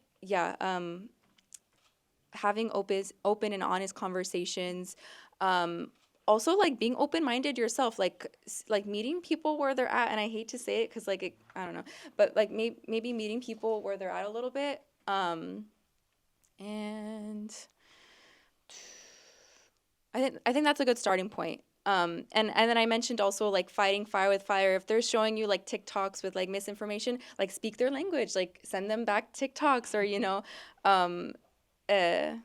yeah, I guess like speak their language, whatever their language is, like whatever way they like to communicate. Like I would say like match that, like meet people where they're at, be open-minded, don't be judgmental. I think that again, I think that's exactly what they want. They want like a whole bunch of division, and it works for them because then like that's exactly where we're at right now. We're like extremely divided, and it's easy to control and incite fear in like a group of people who are extremely divided and who can't like come to a common consensus. And the consensus, I think, is in today's context is that we're all being exploited, that we're all experiencing the same issues and the same implications of greedy people in power who don't have our best interests. And so like finding a common ground, because we all do, like we talk about our different identities, whether it's like aspiring citizen, Black, Indigenous, queer, but like I think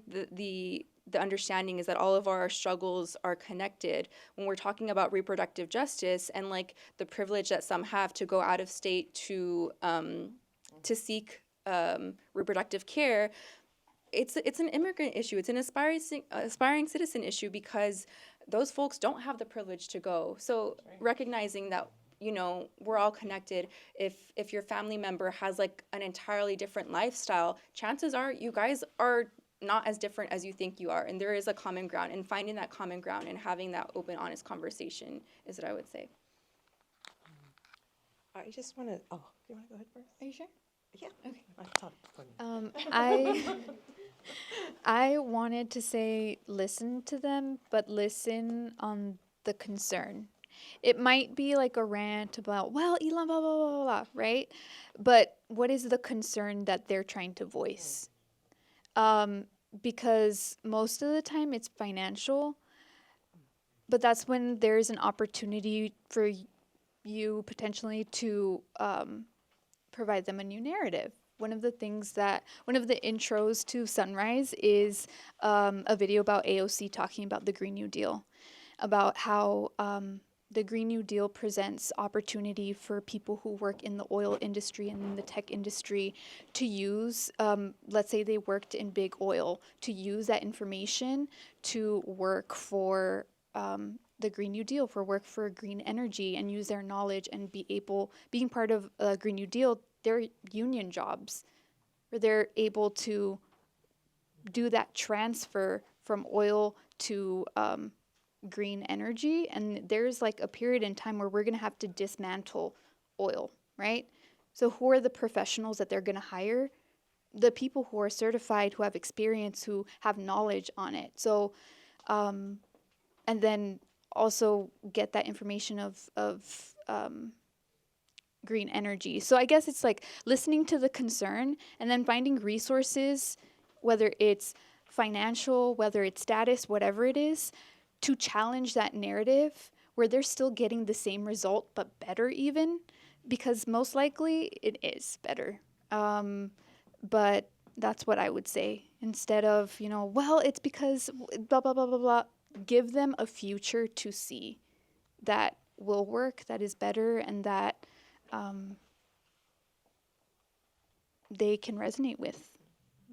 It's such a good point, Anaid, because I think sometimes we spend so much of our time talking about what we're against, right? And we don't spend enough time as organizations or organizers painting that different future, right? We're just like tearing down and we're not necessarily building something.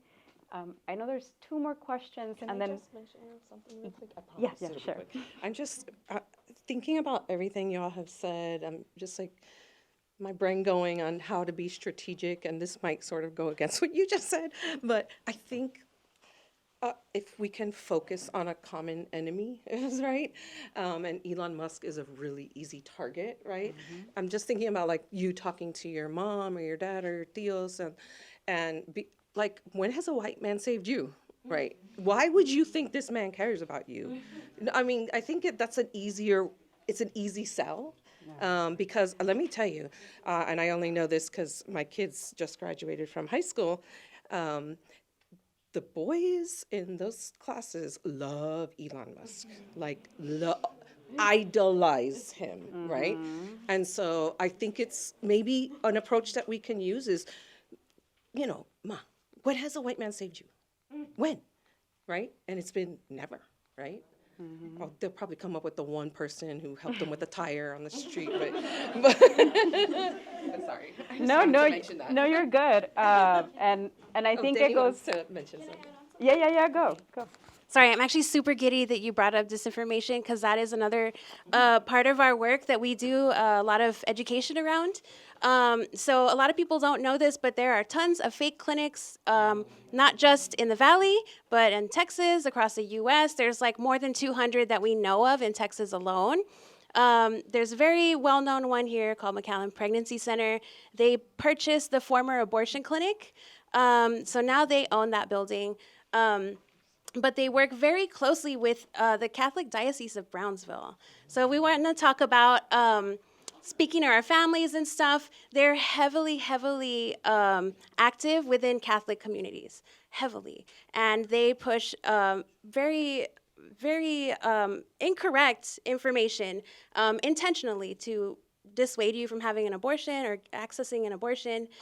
So like they'll tell you things like, if you get an abortion, you might get breast cancer or you'll never be able to have children or something. They make up like these myths that aren't true, and they do it from a building that looks like a medical place, and it's not.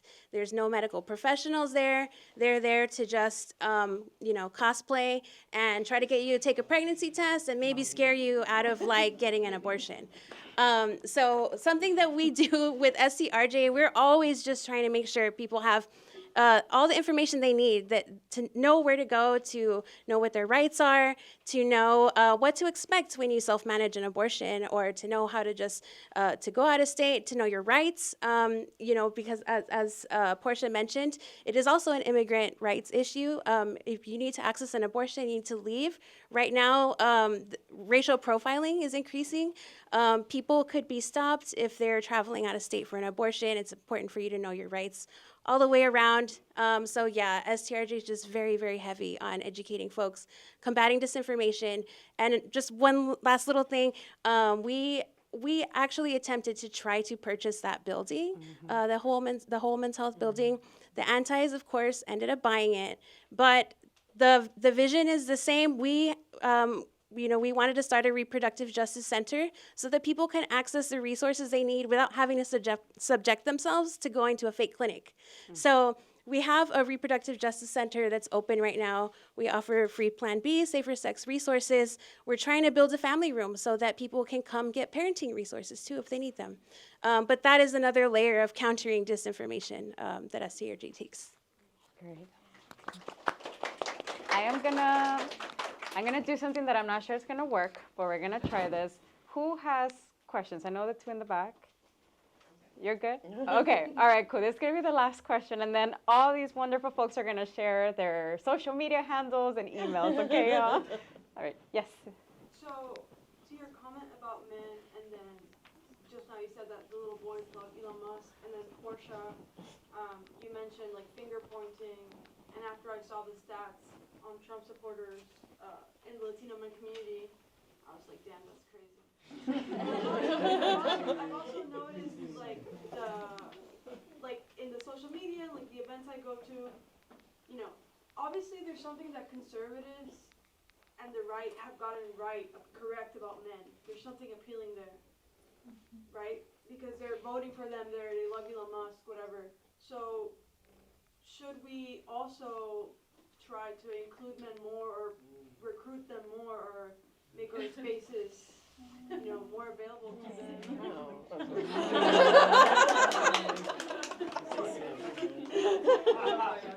A brave and very important question that you're asking. Yes. I immediately wanted to say. Yeah. And then we're gonna stack. Can I add something more? So, Yes. I went to the protest, the anti-ICE protest, right? Yeah. It was 50-50. Yeah. So like, how can we That get is those? true. That was a more organic protest, right? How can we get those same ratios for other causes that we care about, right? And I'll say it was started by a man too. Like Yeah. it was a little influencer. Sorry, That- he's not little. I'm sure he's big. Very tall. He is tall. And he has a big heart. Yeah. He's a friend. And then, Ram, if you just want to say out loud, and then you all can answer the general vibe of the question. Because I had a question, but there's so many questions, but I'll add a little bit to like what you shared.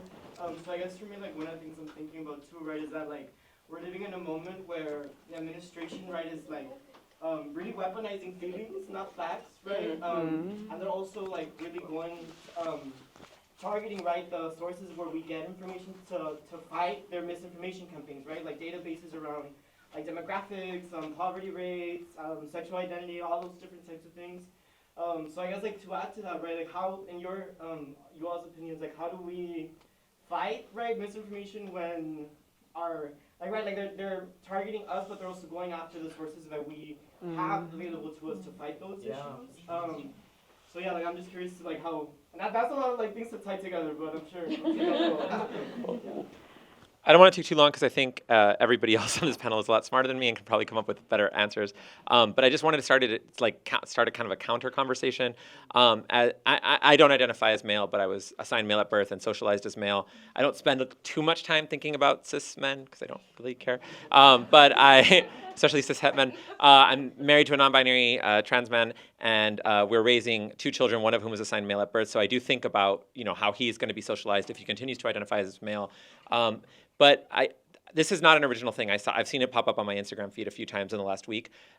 This idea that like there's a male loneliness epidemic, or that men aren't being like included, men aren't being talked about enough. And it's like the person said, do these men think that like non-men and marginalized genders get like a special case manager that's assigned to like make social connections for us and make sure we're like happy? Because like as somebody who is not male, I can tell you that like nobody cared about my loneliness epidemic. Nobody cared about how hard it was for me or my feelings. I didn't have like a government agent assigned to me at age 14 when I realized I didn't feel like a boy to make sure that I felt safe, included, and affirmed and economically stable. And so I think there is a tendency to coddle men, and I think that there is a fragility. I'm painting with a broad stroke, and it's a lot more complex, and I'm curious to hear what other people say. But I think there is a natural tendency that the right is maybe seizing on, that the second men are not centered. There's like a fragility where it's like, it's not only that like, oh, we're not being included, we're not being cared about. It's like we're not at the center of things, and we don't know how to react, and so we're going to react with like violence and anger. I think that like men don't necessarily need to be coddled or centered any more than they already are, and I think it's a tendency of our culture to like value men's feelings and perspectives more than people of other genders and other experiences. That the second that decentering stops, there's this like angry reaction. So I think we're not going to solve it by coddling more.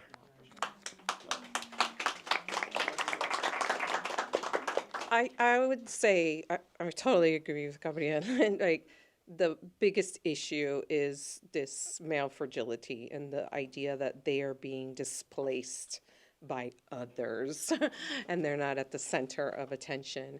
But I think one strategy that might work, and I hate to say this because what I'm going to say might be problematic, but I'm just thinking out loud and want to learn from you all what you think is really like, especially with men of color, just hitting them with the financial. Like these people, I think a lot of them are looking at these Musk and Trump as aspirational. They have aspirational wealth ideals, and that's what also I think, especially for the men of color, they see, right? And so dismantling the idea that these people are going to make you wealthy is really important, right? And I think we're seeing that now. Like your dad, other men as well, is like, wait a minute, what's going on here? I think that is like a strategic move I'm not a social scientist or anything, but in attacking that, at least the men of color, right? And poor white folks too, poor white men, right? And like, he's not gonna get you out of the fields, right? It's just not gonna happen. If anything, they want us more in manual labor and stuff like that. So just one idea. Yes, please. I do think that this ties into DEI. Like traditionally, whenever people of color were to get more educated and then start dominating a field, same thing with women, get more educated and start dominating a field, that field is less valuable, they start paying less, and then there's that flight, right?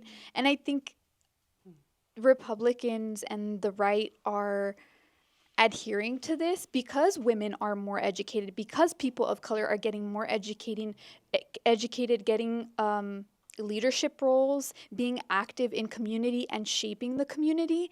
And so they're taking that male fragility, being like, oh, okay, we need to do this, we need to do that, so that they could be in the center, like you said, so that they can be in control. And that's what it really is about. Cis white men being in control. Yeah. And they shift that narrative so that they can get people of color, men of color, to be on their side so that they can aspire to them. But in the end, the real goal is for cis white rich men to be in power. And that's just something that I think men haven't connected the dots to, or they're not able to, because the rhetoric is so strong and because they shape it in a way where they're not painting a clear picture of what exactly they want. And that's on purpose, so that they could be able to use that power to gain control and then exclude people. Yeah. I'll just like clarify too that like my comment at the beginning about Latino men and not like pointing the finger at them for like why Trump. I'm an apologist. I'm not an apologist. I swear I'm not. I think like I made like other examples like not pointing the finger at folks who didn't vote or who voted third party. I think I agree with everyone here in that like men are already so coddled. Like we live in a patriarchal society that we still see like today. And I don't think that we're like not inviting them to these spaces. Like we're not saying like it's like not cis men or whatever. I think that we shouldn't call it, and we also like shouldn't dilute our message to make anyone feel more comfortable. And it's something that maybe we do a lot. Like maybe I'm just talking about myself and like our organizations. We're trying to dilute our message and like make people feel like we're not super polarizing. It's something that maybe we've done in the past or sometimes we still try to do, and I don't think we should do that. And especially when it comes to like inviting men, I think like they're gonna come if they fuck with it. I'm sorry, they're gonna come if they agree, if they mess with it, or if they agree.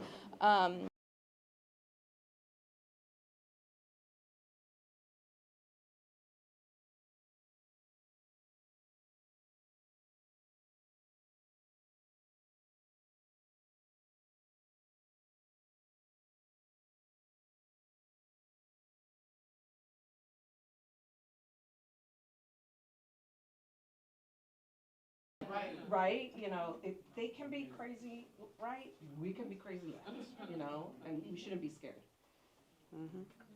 So I have a slightly different perspective. After the election, and we saw how so many Latino men voted for Trump, we're like, no, we are gonna point the finger, and we're gonna put you to work. So we actually had a packing party. We get together on a monthly basis, and we pack safer sex kits to get shipped across 32 South Texas counties for free. And it's usually like female, queer dominated. And so after this, we were like, we got to get more men involved in showing solidarity. Come pack some kids. And so we had a No Shame Brovember. It was led by one of our volunteers who's here, Nestor in the back with a hat. And we had an event dedicated to men.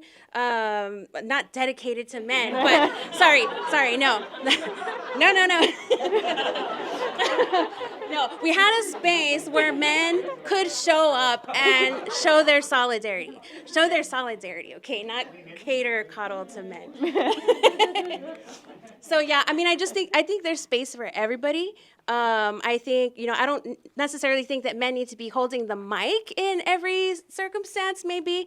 But yeah, you can definitely offer your time. You can offer an hour of your time. Come pack some kits. Come, if you're good at graphic design, come make some graphics and help local organizations who could use that support. There's a role for everybody in this movement.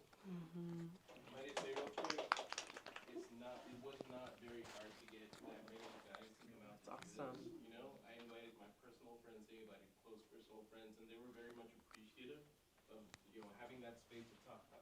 They acknowledge that it's an important thing to talk about, so it doesn't hurt to ask, doesn't just invite. And if I can just add to that, I think it's on us, like us being cisgendered guys, to do the work. I don't think it's on I don't think the burden's on the orgs. I think it's on us. So just be real with our homies, like, hey man, shit's fucked. That's all it takes sometimes, like, because I think most of it breaks down, like the Latino men who gravitate towards these like white saviors or these like these entities that they think they're going to save them. It boils down to just a human thing of like fear and like closeness to power. Like, I'm scared, don't overpower me, so I'm going to just gravitate to what is presented as powerful, right? And I think that's a very human thing, but that switch is very difficult to like unlearn, right? With the patriarchy that we're in. But yeah, it's on us. Like, it's not on the orgs. Well, this conversation turned where it needed to, I think, right? Fatima and I are like, next panel on men, I guess. It'll be a full hour, 24-hour panel. But we will all vet, right? But I want to thank our panelists. Thank you all so much for your time, your wisdom. Yes. And I also want to thank you all, right? Because whatever gender or however you identify, right? Like you're making time out of your Thursday to come and learn, maybe challenge yourself about some things. And so also applause for you all for showing up today. Yeah. Super quick, like lightning. You get 2 seconds. Where can folks find you online? At Lupe_RGV or La Unión del Pueblo Entero on Instagram, Facebook, TikTok. We're going to get a Blue Sky soon. Cool. Threads. All right. Yes. Great. Save the San Juan Hotel on Facebook and on Instagram. And if you want to get in touch with me personally, I do answer all of those things. But if you want to get in touch with me personally, it's just stephanie.alvarez@utrgv.edu. On Instagram, sunrise_RGV. Pansy Pachanga on Instagram to learn more about queer and trans history in the Rio Grande Valley. Please follow it now. And then also South Texas Equality Project and RGV Trans Closet if you want to learn more about the work that's being done to support the queer and trans community now. Hey, Instagram, sorry. so STRJ is on all platforms. Our handle is SOTX4RJ. So, yeah. Yay.